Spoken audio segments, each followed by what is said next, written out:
After this, there's another extraordinary line.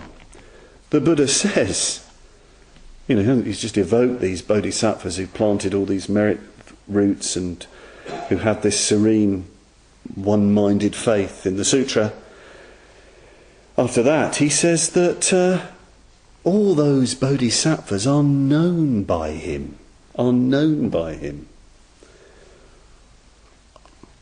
Known they are, Subhuti, to the Tathagata through his Buddha cognition. Seen they are, Subhuti, by the Tathagata with his Buddha eye. Fully known they are, Subhuti, to the Tathagata. So this is, can seem a bit kind of spooky, can't it? That the Buddha knows us, sees us fully, somehow, some way. So what's going on here? Some people start to get really worried at this point, because is the Buddha, turning into some sort of god, some all-knowing deity up there in the sky or somehow all around us? This is the voice of the Mysterons. Sorry, that's a reference to an old children's television programme. Captain Scarlet, for anybody who wants the reference. This is the voice of the Mysterons. We know you can hear us. Sorry, I'm getting distracted. Anyway, I don't think this is what the Buddha is saying. The Buddha's not turning himself into there isn't deification of the Buddha going on here. It's not a popular religious point at all that somehow the Buddha is there and can see us and hear our prayers. Actually, what's really going on is the expression of very profound and deep, kind of almost mystical experiences and realities.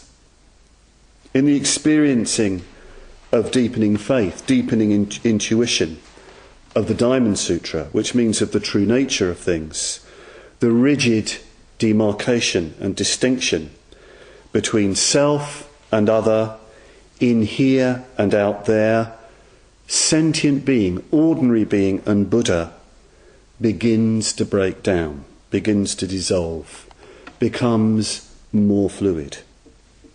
If we look deeply into ourselves, into each other, we would not in fact find separation. We would not find irreducible separate entities and selves. We'll not be able to isolate a real self and a real other. The true nature of things is non-dual, beyond that kind of beyond distinction.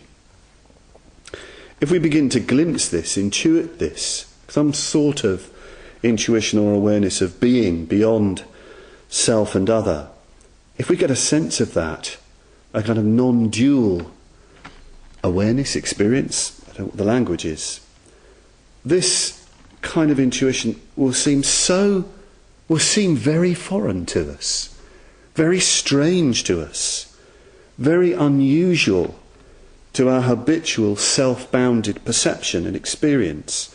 It will seem as if it's something other, that's kind of looking at us, that's knowing us, interacting with us.